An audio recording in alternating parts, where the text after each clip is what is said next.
Transforming your life with hypnotherapy just got easier with your host, Julie from CoachingHypnosis.net. Welcome back, dear listener, to Coaching Hypnosis. We've moved through command, detour, and the mercy of forgetting. Now, we arrive at the most fascinating and arguably the most visceral tool in our series, sensory alteration. Our roadmap: 1. Direct suggestion. 2. Indirect suggestion. 3. Amnesia. 4. Sensory alteration. 5. Symptom substitution. 6. Symptom displacement. 7. Disassociation. 8. Reinterpretation reframing. 9. Confusion. 10. Gradual dominion. 11. Regression to pre-pain period. 12. Pseudo-orientation in time. 13. Time distortion. As Dr. Michael Yapko emphasizes in trance work, pain is an interpretation. Your nervous system is just sending raw data. It's your brain that slaps the label of agony on it. Sensory alteration is the process of intercepting that data stream before it reaches the conscious mind. It isn't about ignoring the signal, it's about hacking the interpretation. Think of it like adjusting the settings on a television screen. You are taking the jagged, high contrast, high brightness image of pain, and you're simply turning down the contrast, shifting the hue, and softening the edges. When we talk about analgesia, we aren't suggesting that the signal is gone. We are suggesting that the intensity is shifting.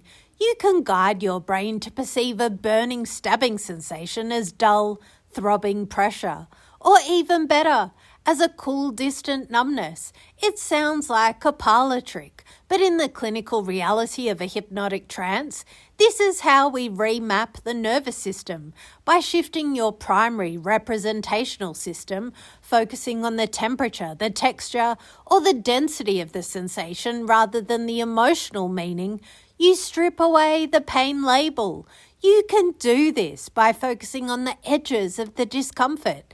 Is the heat radiating? You could shrink that heat down until it feels like a small cold pebble. Can you imagine the sensation turning from a sharp electric wire into a thick, muted piece of rubber? By actively working with the physical properties of the sensation, you stop being a victim of the pain narrative and start being the architect of your own physical state. Most people are terrified to do this because they think if they stop paying attention to the pain, it will win. In reality, the opposite is true. When you focus on the quality of the sensation, you are the one holding the remote control. Tomorrow, we move into tool number 5, symptom substitution. We'll discuss why it's sometimes easier to trade one problem for a smaller, less offensive one than to get rid of the problem entirely. Thank you for listening to Coaching Hypnosis.